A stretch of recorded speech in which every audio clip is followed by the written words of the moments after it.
Go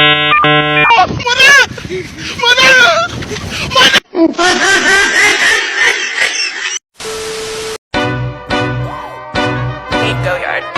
I got so much motherfucking design on right now. Break it down, bring it back, make it clap. I got 3 old thoughts, new block, where that thing, bitches on my line, and you know. Awal mula bangsa Belanda masuk ke Indonesia ialah untuk misi perdagangan rempah-rempah. Namun, karena harga rempah-rempah di Eropa semakin tidak terkendali, maka Parlemen Belanda atau Staten-Generaal mengusulkan agar semua perusahaan pelayaran membentuk sebuah kongsi dagang pada tahun 1598. Mulai tahun 1602, Belanda secara perlahan-lahan menjadi penguasa wilayah yang kini adalah Indonesia, dengan memanfaatkan perpecahan di antara kerajaan-kerajaan kecil yang telah menggantikan Majapahit. Era pemerintahan Hindia Belanda. Maka pada tahun 1799 VOC akhirnya dibubarkan.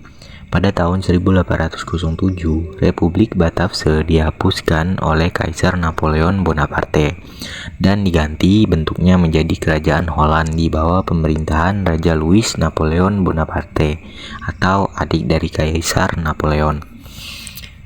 Karena VOC akhirnya dibubarkan pada 1799, segala tanggung jawab VOC diambil alih oleh Kerajaan Belanda dan terbentuknya pemerintahan Hindia Belanda.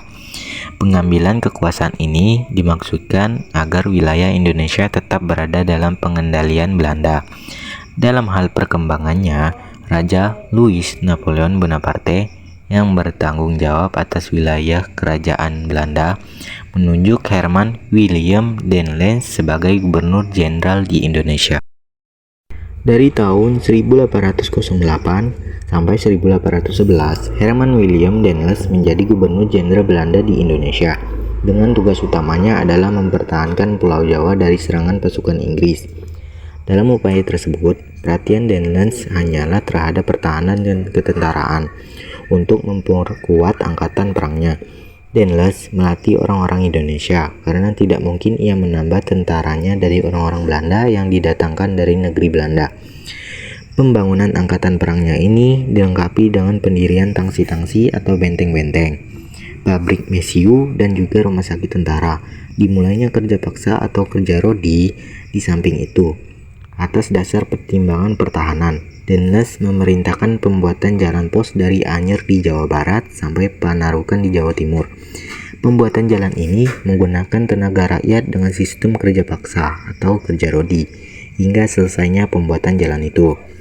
Untuk orang Belanda, pekerjaan menyelesaikan pembuatan jalan pos ini merupakan keberhasilan yang gemilang. Tetapi lain halnya dengan bangsa Indonesia, di mana setiap jengkal jalan itu merupakan peringatan terhadap rintihan dan jeritan jiwa orang yang mati dalam pembuatan jalan tersebut. Namun, setelah pembuatan jalan selesai, den Lens memerintahkan pembuatan perahu-perahu kecil, karena perahu-perahu perang Belanda tidak mungkin dikirim dari negeri Belanda ke Indonesia. Selanjutnya, pembuatan pelabuhan-pelabuhan tempat bersandarnya para perahu perang itu. Den Lens merencanakan di daerah Banten Selatan. Pembuatan pelabuhan itu telah memakan ribuan korban jiwa orang Indonesia di Banten akibat dari penyakit malaria yang menyerang para pekerja paksa. Akhirnya, pembuatan pelabuhan itu tidak selesai. Walaupun den Lens bersikeras untuk tetap menyelesaikannya, tetapi Sultan Banten menentangnya. Den Lens menganggap jiwa rakyat Banten tidak ada harganya, sehingga hal ini mengakibatkan pecahnya perang antara den Lens dengan kerajaan Banten. Di samping itu, pembuatan pelabuhan di Merak juga mengalami kegagalan dan hanya usaha untuk memperluas pelabuhan di Surabaya yang cukup memuaskan. Pada tahun 1810, kerajaan Belanda di bawah pemerintahan Raja Louis Napoleon Bonaparte dihapuskan oleh Kaisar Napoleon Bonaparte. Negeri Belanda dijadikan wilayah kekuasaan Prancis. Dengan demikian, wilayah jajahannya di Indonesia secara otomatis menjadi wilayah jajahan Prancis. Napoleon menganggap bahwa tindakan den Lens sangat autokratis atau otoriter. Maka pada tahun 1811 ia dipanggil kembali ke negeri Belanda dan digantikan oleh Gubernur Jenderal Jansen.